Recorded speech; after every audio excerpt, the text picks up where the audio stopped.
Salam, hörmətli izləyicilər. Vətəndaşlar sual verir ki, bəs yoldaşın neçə vaxt başqa ölkəyə gedib və yaxud Rusiyaya gedib, xəbəri yoxdur. Biz də sosial yardım ala bilmirik. Bizə deyirlər ki, ya boşanmalısınız, ya da yoldaşın sizə baxmalıdır. Və yaxud sual verirlər ki, yoldaşından xəbəri yoxdur. Biz onun pensiya vaxtıdır, pensiya almayıq, ala bilmirik, nə edək. Eyni zamanda deyirlər ki, ev yoldaşımın adındadır, yoldaşından xəbəri yoxdur, ev bəlidir. Qalıb ki, onun adında bilmir nə edək. Mən hüquqşünas Zaud Seyidzadə bu barədə məlumat verəcəm. Kimə maraqlısa videonu sonuna qədər izləsin.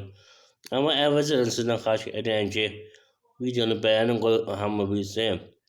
Demək, evdə xəstə olan şəxslər, yaşlı şəxslər, hamilə şəxslər və belə deyək də, mənim kimi əyri olan şəxslər, əyri arabasında olan şəxslər evdən çıxmadan telefona hüquq məsləhəti ala bilər.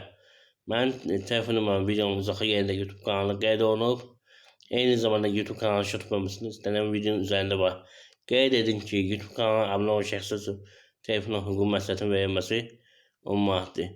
Bundan əgər ərzələrdə yazıb e-mail, WhatsApp ünvanına göndərəm və evdən bayıra çıxmağa ehtiyac yoxdur. Zəhmət olmasa dediyim kimi videonu bəyənin və YouTube kanalına abunə olun ki, daha çox şəxs bilsin. Beğeni keçən mövzə. Hörmətli izləyicilər, əgər sizin yoldaşınız gedib xaricə, məsələn, Rusiyaya gedib, harası gedib, xəbər yoxdursa, 2 il müddət keçdikdən sonra siz məhkəməyə müraciət edirsiniz ki, qərar qəbul etsin itkin düşməsi barədə. Onda siz sosial yardım ala bilərsiniz. Eyni zamanda boşanmayı da verə bilərsiniz bir tərəfi qaydada. Nəzərə alın. Və başqa məsələ də var, onu da qeyd edim. Dediyim kimi var, itkin düşmüş barədə qərar məhkəmə qərar qəbul edir ki, vətəndaş itkin düşmüş evin olunsun. Bir də var, ölmüş evin olması. Yəni, bu fərqli məsələlərdir. Demək, itkin düşməsin gərək 2 il gözləyəsiniz, 2 ildən sonra yəni məhkəməyə müraciət edəsiniz. Amma bu arada yəni axtarış verirsiniz ki, həqiqətən bu adamı axtarıram, amma məlumat yoxdur. Eyni zamanda onu qeyd edin ki, ölmüş evin olmuş şəxslər necə olur? Deməli, hardasa onun yaşadığı yerdə, işlədiyi yerdə, getdiyi yerdə, məsələn, bu təyyarə, qatar fərqi yoxdur. Orada qəza olubsa, qəza olduğu gündən 6 ay ərzində bilirsiniz ki, həmin adam, həmin belə deyək, qatarda olmaydı və yaxud təyyarədə olmaydı, olmayıb, qəza baş verib və yaxud iş yerində, ev yerində, amma bu adam yoxdur. 6 ay sonra ölmüş evin oğlu. Amma belə bir hadisə baş vermirsə, itkin düşdüyü gündən 5 il sonra evin oğlunu nəzərə alın. Amma hərbiçisə, döyüşlərdə gedib iştirak edibsə, döyüşlərdə iştirak etdiyi müddətdə keçibsə, xəbər yoxdursa, onda ölmüş evin oğlu nəzərə alın. Və bir məsələ var, hörmətli izləyicilər. Əvvəlcədən onu qeyd edin ki, üzrü hesab edin, ya soyuq da hep səsin və bir təhər çıxsın, ola bilsin. Və digər məsələni qeyd edin. İtkin düşməsi və ölmüş evin olunması barədə məhkəmə qərarının ona görə lazımdır ki, hörmətli izləyicilər, bilirsiniz ki, 18 yaşına qədər uşaqların hər 2 valideyn qərar verir. Yəni, digər valideynin razı olmadan, etibar namı olmadan bir şey eləmək olmur. Ona görə uşaqla bağlı qərar qəbul olması üçün mütləq halda belə deyək də, digər valideynin itkin düşməsi və ya ölmüş evin olması vacibdir ki, digər valideyn tək qərar verə bilsin. Bundan əlavə, onu da qeyd edin ki, ölmüş evin olmuş şəxsin valideynləri, əyri olan yoldaşı, uşağı, 18 yaşına qədər və ya 18 yaşından sonra əyri müəyyən olmuş uşağı həmin şəxsin pensiyasını ala bilər. Nəzərə alın, hörmətli izləyicilər. Bir məsələ də budur. Vacib bir məsələdən biri. Onu da qeyd edin ki, ölmüş şəxsin əmlakını istifadə edə bilərsiniz, idarə edə bilərsiniz, amma sata bilməzsiniz.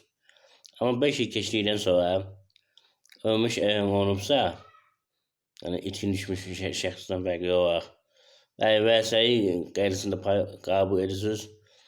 və istifadə edib sata da bilirsiniz. Amma bir məsələ var, satmazsınızsa, həmin əmlakı həmin şəxs tapıldıqdan sonra geri tələb edə bilər. Eyni zamanda itkin düşmüş şəxs nəzərə alın.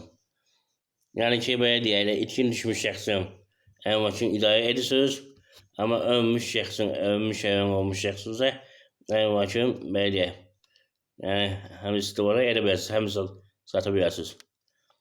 Amma elə bir adama satsınız ki, o adam bilir ki, bu adam itkin düşüb yoxdur, tapıldıqdan sonra ondan da yəni belə deyək, əmlakını geri tələb edə bilər. Nəzərə alın. Amma yox, bir məsələ də var. Onun borcu olubsa, Mərkəz Bankə və yaxud digər şəxslərə borcun ödəməsi üçün satmışsınızsa, onda da tələb edə bilməsi nəzərə alın. Və digər incəliklər var, dediyim kimi, hörmətli izləyicilər. Mənim telefonum mənim videonun uzaq yerində qeyd olunub, əlaqə saxlaya bilərsiniz. Mən belə qeyd ediyim kimi, əlilliyi olan şəxslər üçün, xəstə olan şəxslər üçün, hamilə qadınlar üçün, yaşlı şəxslər üçün evdən çıxmadan hüquqi məsləhəti verirəm. Mən özüm də əlilliyi olan şəxsəm. İstəyən yəni insanlar hüquqlarını bilsin. Eyni zamanda ərizəyə yazıb e-mail, WhatsApp ünvanına göndərirəm. Hörmətli izləyicilər, nəzərə alın. YouTube kanalına abunə olan şəxslər üçün telefonla hüquqi məsləhətin verilməsi 10 manatdır. Yəni dediyim kimi bir daha qeyd edirəm. Ərizəyə də yazıb göndərirəm e-mail, WhatsApp ünvanına. O əlavə qiymətə olaraq. Hörmətli izləyicilər. Yəni insanlar üçün bu şəraiti yaratmışıq. Ona görə yaratmışıq ki, insanlar əziyyət çəkməsin. Baxın, hörmətli izləyicilər, bir məsələni qeyd edim. İnsanların niyə çox vaxt hüquqları pozulur, onu qeyd edim. Ona görə ki, deyiruz ki, vəkil tutmaq imkanı olmur, hüquqlarını bilmir, ona görə. Yəni, hörmətli izləyicilər, qarşı tərəfin imkanı olub, vəkil tutur, hüquqlarını müdafiə edir, digər tərəf yox.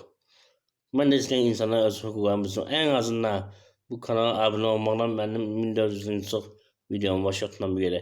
İstər sosial yardım olsun, istər əmlak bölgəsi olsun, istər vərəsəyi olsun, istər belə deyək də, uşaqla ünsiyyət olsun, amilət olsun və belə deyək, bağışlama olsun, alqı-satqı müqaviləsi olsun, vəsiyyətnamə olsun, əmək nümunəsi olsun və digər nümunələr olsun ki, hamısının barədə məlumat vermişəm.